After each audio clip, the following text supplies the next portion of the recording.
Muy buenas tardes, amados hermanos. Dios les bendiga a cada uno de ustedes y sus respectivas familias. Vamos, por favor, a tener una palabra de oración y así comenzamos. Estamos en esta serie de las cartas que Jesús escribe a las iglesias en Asia Menor. Y hay mucho, ¿verdad?, que debemos aprender como iglesia y también individualmente. Bien, oremos, por favor. Gracias, Padre, te damos por tu palabra, por haber, Señor, habernos dado este manual. Señor, no nos podemos imaginar lo que sería nuestra vida sin la Biblia. Y Señor, ayúdanos a amarla, a estudiarla, pero sobre todo, Señor, a ponerla en práctica.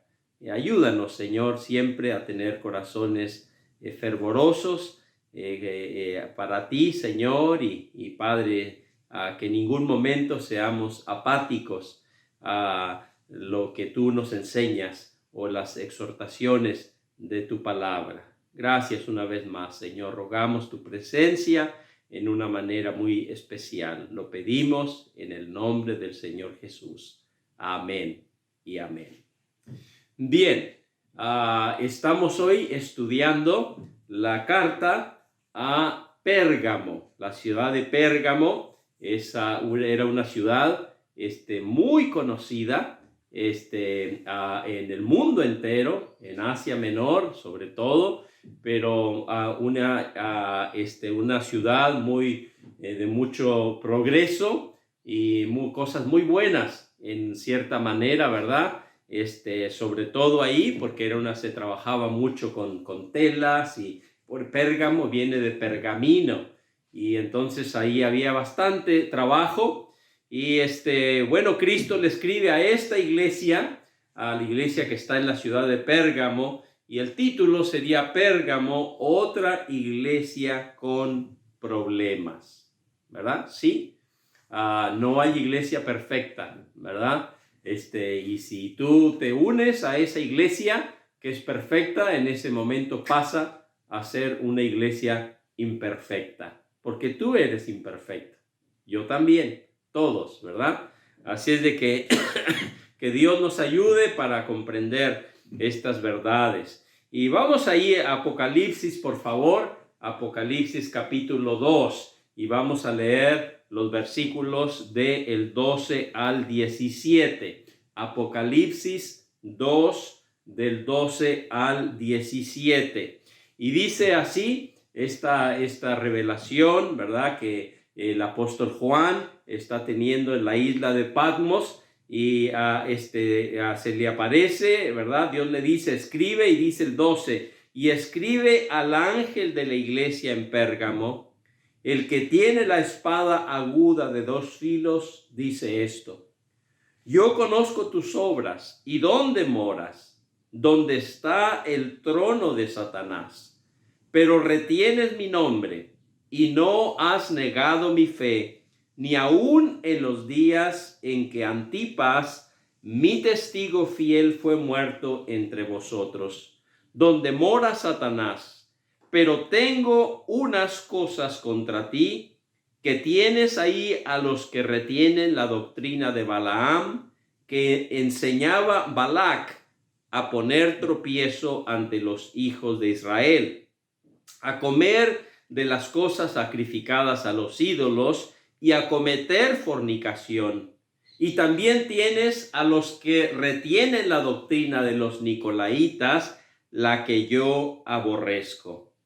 Por tanto, arrepiéntete, pues si no, vendré a ti pronto y pelearé contra ellos con la espada de mi boca.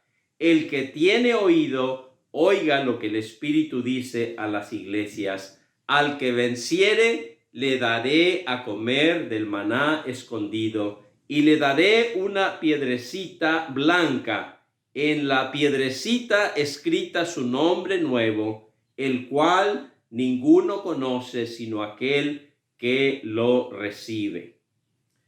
Antes, hermanos, de entrar, o aquí de entrada, Dios o Jesús nos enseña dos principios muy importantes, hermanos, importantísimos, ya sea al tratar los problemas en el hogar, la crianza con los hijos, o también en la iglesia, o cuando nos vemos, ¿verdad?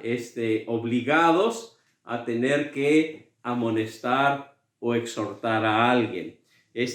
Pero dos principios, hermanos, que aquí aprendemos, ¿verdad? Que nos pueden ayudar, y Jesús acá nos da el ejemplo.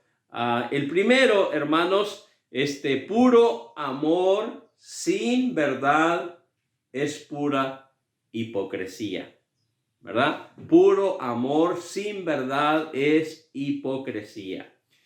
Siempre, hermanos, debemos tratar, ¿verdad? Ya sea nuestros hijos o a la iglesia, a otros, ¿verdad? Siempre debemos tratarlos con verdad y también con amor. En otras palabras, hermanos, ¿verdad? No ser permisivos.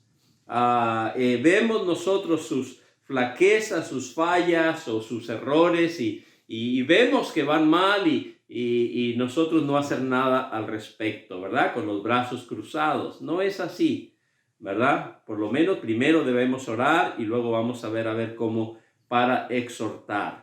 El segundo principio, hermanos, y es que antes de exhortar debemos de animar. O sea que antes de corrección debe haber compasión, ¿verdad? Y entonces vamos a ver esto acá en la iglesia de Pérgamo, hermanos. El mensaje de Jesús a esta iglesia, ¿verdad? Que tenía problemas. Y si no trataba con ese problema, obviamente se iba a causar gran daño, estragos, y Dios obviamente amaba a la iglesia de Pérgamo como ama a la iglesia también del día de hoy. Es su iglesia. No, esta no es la iglesia de nadie, es la iglesia de Dios, ¿verdad? La iglesia de Jesucristo. Y entonces necesitamos, entonces, la iglesia como iglesia, necesitamos ser exhortados, necesitamos ser desafiados, necesitamos ser corregidos cuando nos descuidamos y agarramos otro camino.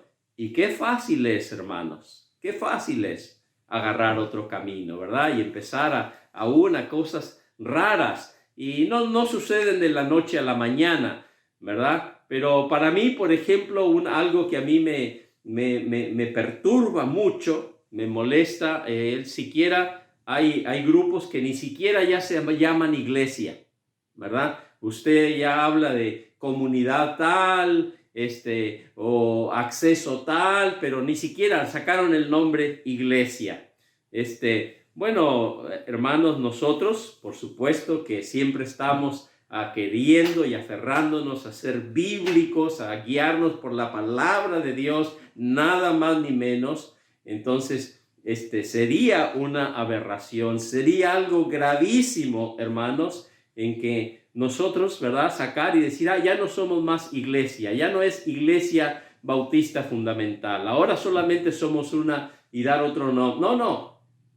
Sería, la iglesia es la esposa de Cristo, el cuerpo de Cristo, y no debemos avergonzarnos, no debemos tratar, como la gente tiene mala actitud hacia la iglesia, no, hermanos, que Dios no permita que nuestra iglesia nunca descuide eso, ¿verdad? No tenemos de qué avergonzarnos. Y entonces vamos a ver a esta iglesia que tenía problemas, y acá vemos el dueño, que es mismo el Señor Jesucristo, viene y con exhortas con ánimo, en primer lugar con ánimo, luego con exhortación y amor, ¿verdad? Y diciéndole qué es lo que tiene que hacer para arreglar su problema. Entonces, acá vamos a ver entonces Jesús se presenta a sí mismo, hermanos, como con la cura para sus problemas. Y su remedio dice que es la espada, dice la espada aguda de dos filos, o sea, la Biblia. Y sabemos que la Biblia, como dice Hebreos 4:12, es un libro, ¿verdad?, que corta y sana. Es una espada, dice, de dos filos, porque la palabra de Dios es viva y eficaz, que más y más cortante que toda espada de dos filos. Y entonces aquí se presenta, ¿no?, como con la espada de dos filos, y que corta, pero al mismo tiempo sana, ¿verdad? Y entonces vamos a ver entonces, hermanos, el estímulo. Comienza primero el estímulo y la exhortación para Pérgamo, pero primero comienza con el estímulo, o sea, a Dios, a Cristo, alabando, si se quiere decir, mencionando aquellas cosas positivas, aquellas cosas que la iglesia de Pérgamo estaba haciendo bien. Y qué importante ese principio, ¿verdad? Si vamos a exhortar, aquí Cristo nos da el ejemplo. Primero veamos las cosas buenas que están haciendo nuestros hijos, o tu esposo, o tu esposa. No siempre estés viendo lo negativo, ¿verdad? Es antes de exhortar, antes de amonestar, antes de desafiar. Qué bueno es, ¿verdad?, señalar las cosas buenas o positivas. Y acá lo hace Jesús, dice otra vez, y escribe al ángel de la iglesia de Pérgamo, el que tiene la espada aguda de dos filos, y le dice: yo conozco tus obras y dónde moras, donde está el trono de Satanás, pero tienes mi nombre y no has negado mi fe, ni aun en los días en que Antipas, mi testigo fiel, fue muerto entre vosotros, donde mora Satanás. Aquí, hermanos, Cristo, qué bendición. Dice: yo conozco tus obras, yo sé, dice, dónde tú estás, dónde tú moras, y estás, dice, en el trono de Satanás. Escúchame bien. O sea, la iglesia de Pérgamo, hermanos, estaba en un lugar muy difícil para ser fiel, ¿verdad? Muy difícil para ser un cristiano fiel. Y ahí estaba, dice, no la casa de Satanás o la cocina, sino que dice ahí que el mismo trono de Satanás, el trono de Satanás, imagínate, ¿no? En otras palabras, acá Cristo reconoce que la iglesia estaba ministrando, viviendo, digamos, en una ciudad muy difícil, donde se sentía la opresión satánica, donde dice que estaba ahí, estaba lleno de altares y templos a dioses paganos en esa ciudad. Ahí estaba el templo a Atenas, que era la diosa de la guerra. Ahí estaba el templo al dios de la cosecha, Demeter. Estaba el templo a Zeus. Había un templo ahí también, hermanos, muy famoso, que era el templo a Esculapio, que era el dios de la medicina, y donde en este templo estaba lleno de serpientes, y entraban algunos, se acostaban ahí en el templo y esperaban que si alguna serpiente durante la noche les pasaba por arriba, entonces eso era algo bueno, serían sanados. Algo realmente espeluznante, horrible, ¿verdad? Entonces era una ciudad, sí, mucho progreso había, y es más, había un centro intelectual también, había una librería ahí con más de 200,000 volúmenes. Es algo impresionante. En el día de hoy no sería mucho, pero en aquel entonces, hermano, cuando tenían que pasarlo todo a mano, ¿verdad? Y así en la Pérgamo, por eso de ahí hacían los pergaminos, era algo impresionante. Pero ahí estaban todos estos dioses paganos, ¿verdad? Y era el centro. Entonces Pérgamo era el centro de la idolatría de todo Asia Menor. Y sin embargo, hermanos, la iglesia de Pérgamo permanecía fiel al nombre del Señor Jesús. No había negado su fe. No había negado su fe. Eso es algo, ¿verdad? Muy positivo y que Dios lo ve, algo muy bueno. Cristo no está viendo solamente las deficiencias, lo malo, lo negativo. Él no ve solamente lo malo en ti, Él ve lo bueno. No vea solamente lo malo en la iglesia, ve lo bueno. Hay personas, ¿verdad?, que siempre están pensando, ¿verdad?, de aquel joven que se fue de la iglesia. Y es verdad, qué triste, qué lamentable, ¿verdad? Pero no dejes que Satanás te desanime y haga estragos en tu vida. Te desanimes por ese. ¿Y por qué no ves aquellos 15, 20, o gloria a Dios, en nuestra iglesia que tenemos hasta 30 jóvenes consagrados a Dios, que sí viven para Dios, que están dando testimonio de su fe, que se mantienen firmes, puros, en santidad? Bueno, a veces Satanás no quiere que veamos las bendiciones que tenemos. A veces estamos viendo solamente aquello que nos falta o lo que no tenemos. O quiere Satanás que te concentres y veas lo que está mal en la iglesia y que no veas lo bueno que está sucediendo. Cuidado con eso, hermanos, ¿verdad? Primero ve lo bueno, y así eso puede animarte para luego atacar aquello que está mal, ¿verdad? Pero siempre hay algunas personas que siempre están viendo, ¿verdad?, lo negativo. Aprende de el Señor Jesús. Él está viendo primero lo positivo. Y acá no era poca cosa, le dice: yo sé, tú estás ministrando, trabajando en un lugar muy difícil. La opresión satánica es alarmante. Ahí está el trono de Satanás, pero ustedes se han mantenido firmes, han mantenido la fe, no se han avergonzado de mí. ¡Qué bendición, hermanos! ¿Qué harías tú? ¿Qué haríamos nosotros, nuestra iglesia, la Iglesia Bautista Fundamental, si estuviésemos en una situación como esa? Si seríamos fieles bajo esas condiciones. Esa es la pregunta, ¿verdad? ¿Qué si se decretara una ley que diga, una ley de usted no pueden congregarse más? Tú dices, bueno, ya se decretó con esto de la pandemia. Y no ha sido fácil, hermanos. Y yo mismo he tenido mis luchas y gracias a Dios, creo que como líderes las hemos podido superar nosotros. Otras iglesias no han podido. Y esto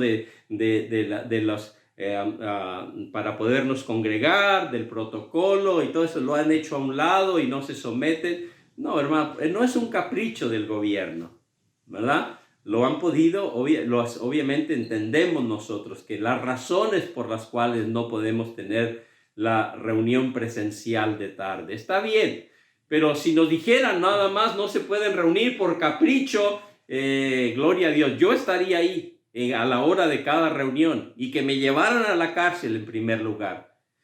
Pero por otro lado, mi hermano, ten cuidado, ten cuidado. No cometas el error grave, hermano, de decir, pues ahora voy a quedarme en casa y voy a mirarlo nada más por online el mensaje. No es lo correcto. Espero que tú estés anhelando, deseando, desesperado por tener nuestras reuniones presenciales, porque así es lo correcto, ¿verdad? Y Así es de que oremos que sea así, ¿verdad? Y que tú mismo te estés congregando, ¿verdad? Los domingos de mañana y los miércoles, porque ya tenemos reuniones, ¿verdad? Debes hacer el esfuerzo y no tener una excusa para no congregarte. Esa es mi oración, hermanos. El no hacerlo puede traer sus estragos y puede ser una puerta para Satanás, para ti y tu familia. Cuidado, hermano. Entonces, en segundo lugar, hermanos, acá vemos a una iglesia, vemos a una iglesia donde las áreas donde la iglesia no había vacilado. Donde la iglesia había vacilado. En otras palabras, ahora viene después de el ánimo, alabanza, si se quiere decir, reconocimiento de parte de Cristo, ahora viene la exhortación. Primero la animó, ahora la va a exhortar, ¿verdad? ¿Y cuál es esa exhortación? Ahí está, vamos a leer versículo 14 y 15, dice: pero tengo unas pocas cosas contra ti. Fíjate, ¿recuerdas en la iglesia anterior que estudiamos, en la iglesia de Éfeso, la primera, que dice: pero tengo esto contra ti? Había una cosa, no era poca, era una cosa mayor, ¿verdad? Había perdido su primer amor. Pero en acaso le dice: no tengo una cosa, dice, pocas cosas contra ti, de parte de Cristo, ¿verdad? Si alguien me dice a mí: yo tengo algo en contra de usted, pastor, bueno, me preocupa. Pero si es Dios mismo o Cristo mismo tiene algo en contra de mí, más vale que yo me alarme, más vale que me preocupe, más vale que me detenga a examinar y ver qué está pasando. Señor, ¿en qué he fallado?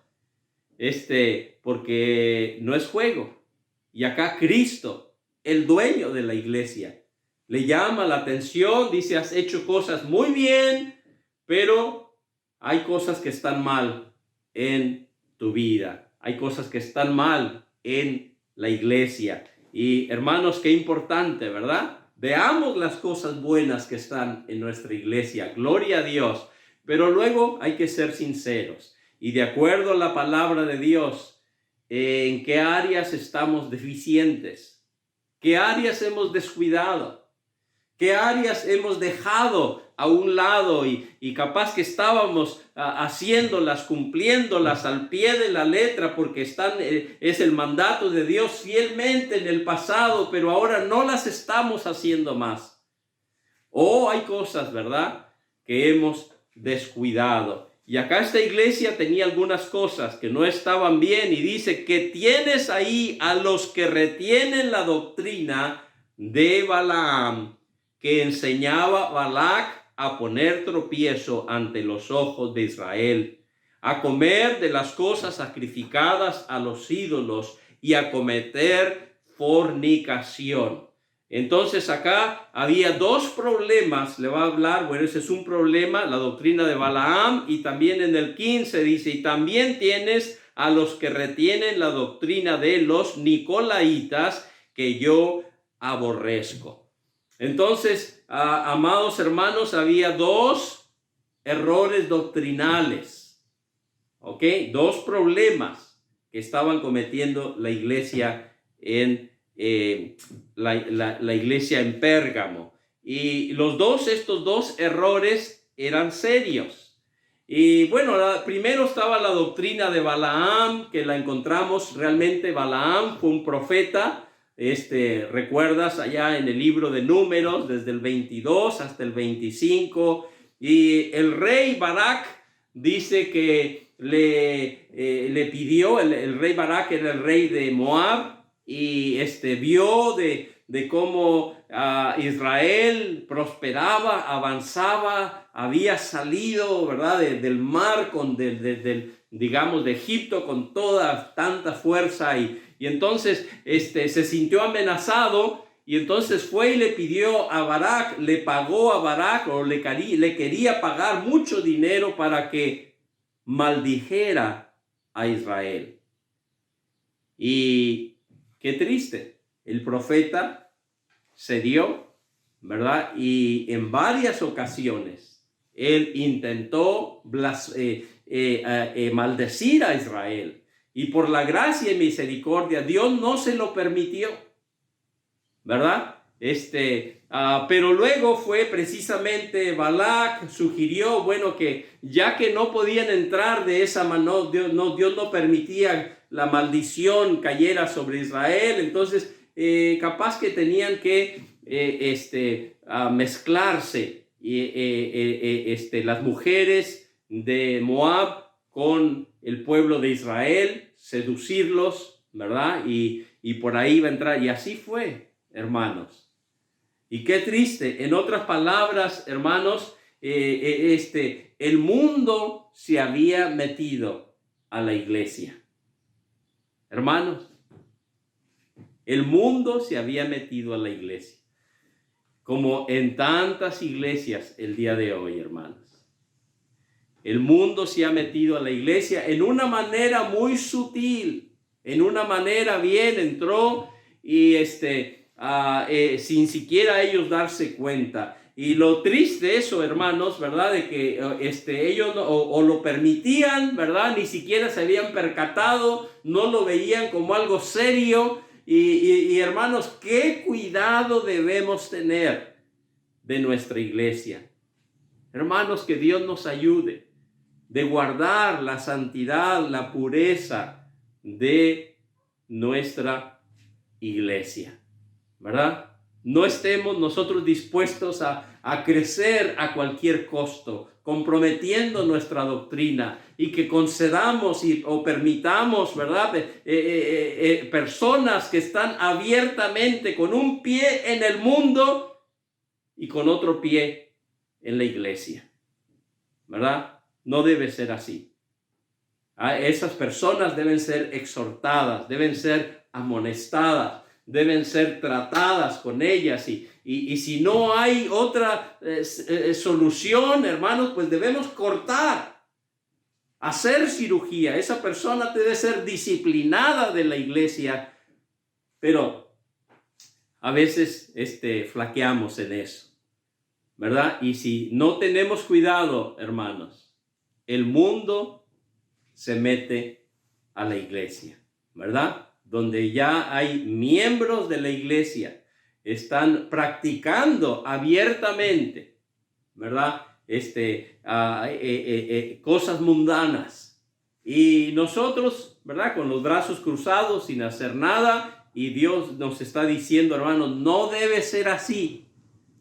Velemos, hermanos, por la santidad de nuestra iglesia. Sigamos, hermanos, buscando la separación del mundo. No permitamos que el mundo se entre a la iglesia. Debemos tener mucho cuidado, hermanos. Y entonces acá la iglesia se había descuidado de esa, en otras palabras, como que habían comprometido su testimonio y estaban practicando, ¿verdad? Los deseos de la carne y las cosas digamos, mundanas en la iglesia. Y entonces Cristo les dice, eso está mal. Y como siempre, cuando el Señor nos dice que algo está mal, ¿verdad? Él nos va a dar la solución y nos va a decir qué es lo que tenemos que hacer. Y ahí dice el versículo 16, ¿qué decisión debía tomar la iglesia? En primer lugar dice, por tanto, arrepiéntete, vuélvete. Eso quiere decir, da una vuelta de 180 grados. No continúes por ese camino.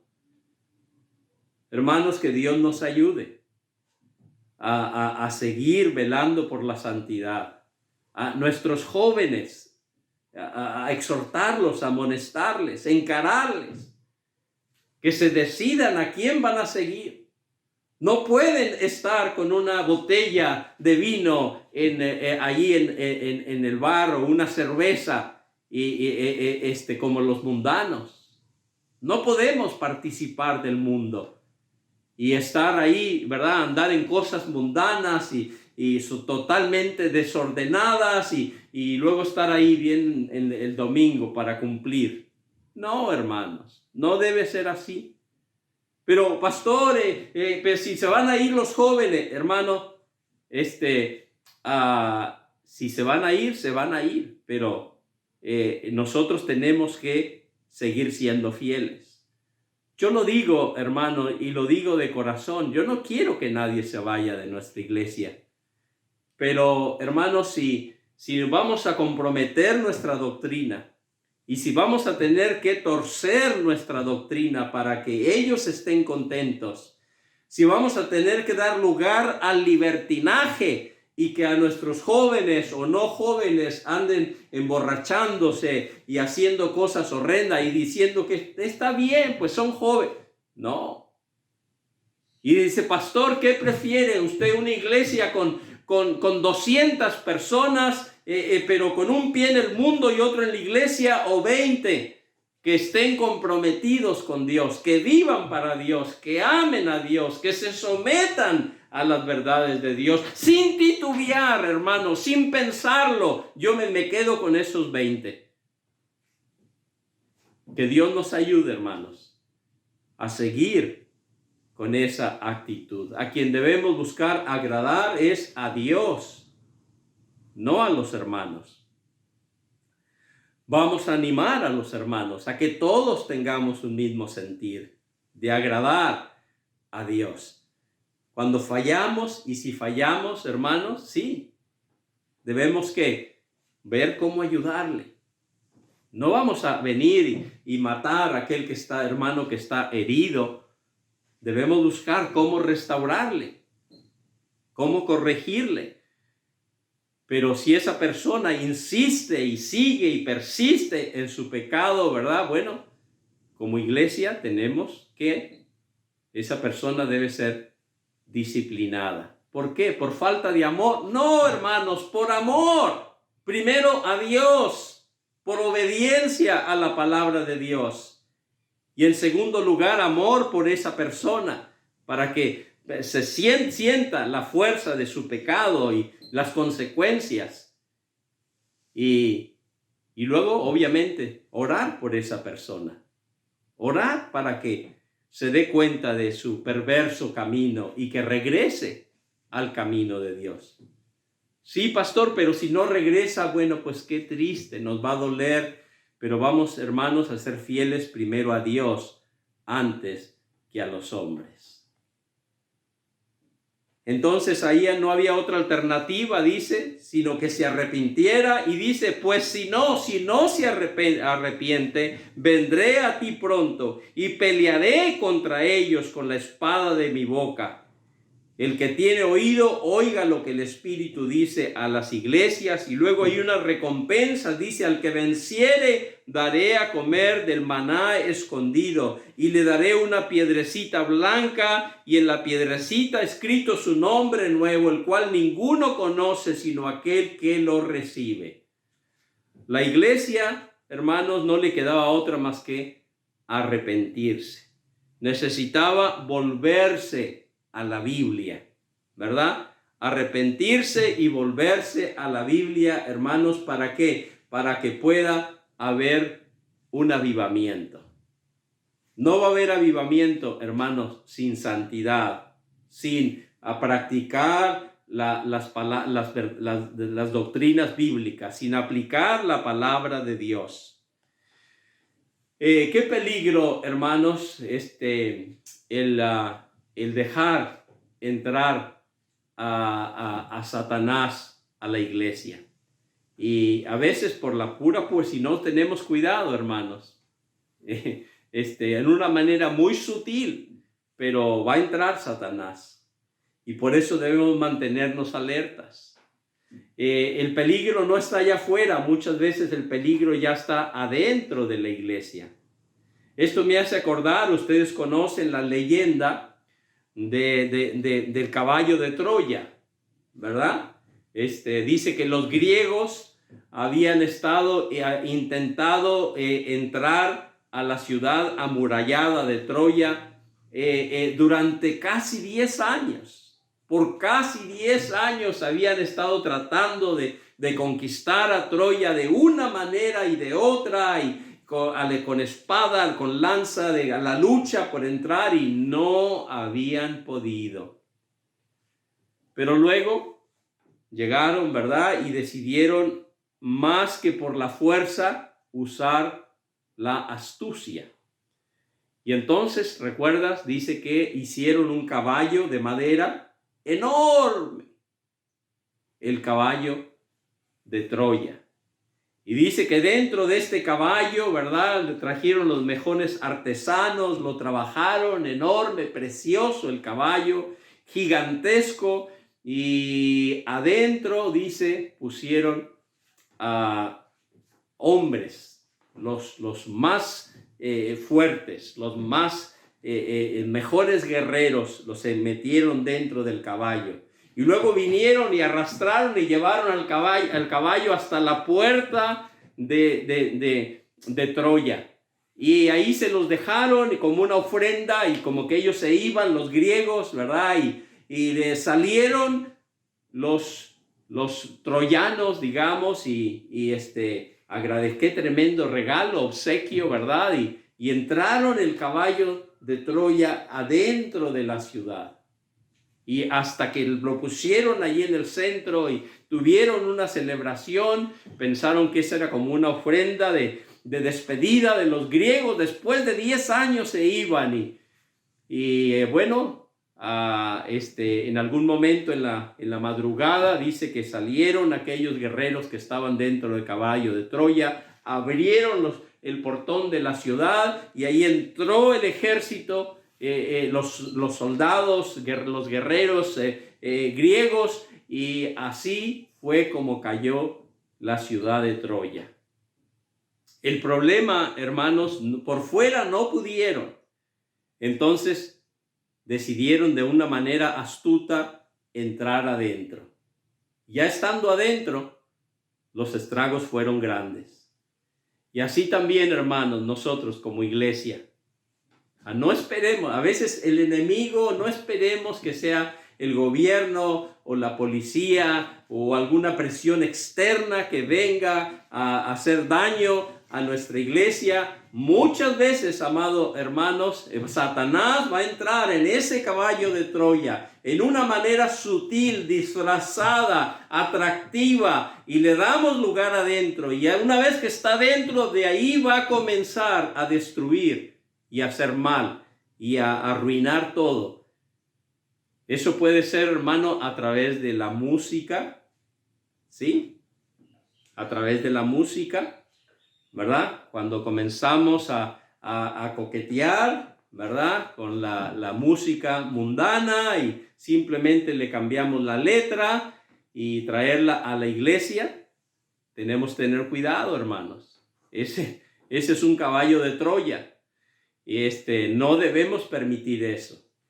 No debemos, hermanos. Debemos ser cautelosos con la música. Debemos tener cuidado con eso. Debemos tener cuidado, hermanos, con doctrinas raras. Doctrinas raras. Me sorprendió hace un tiempo, no hace mucho, hermanos, en nuestra iglesia, donde un hombre me dijo que Dios no amaba a todo mundo. Dios ama a los elegidos, me dijo. Pero Dios no ama a todas las personas. Y esa doctrina, hermanos, se está haciendo prominente en muchos lugares. O donde dice, Jesús murió solamente por unos poquitos. Jesús murió por los elegidos. Él no murió por todos. Hermanos, yo leo la Biblia y dice que Jesús vino a morir por los pecadores, dice Pablo, de los cuales yo soy el primero.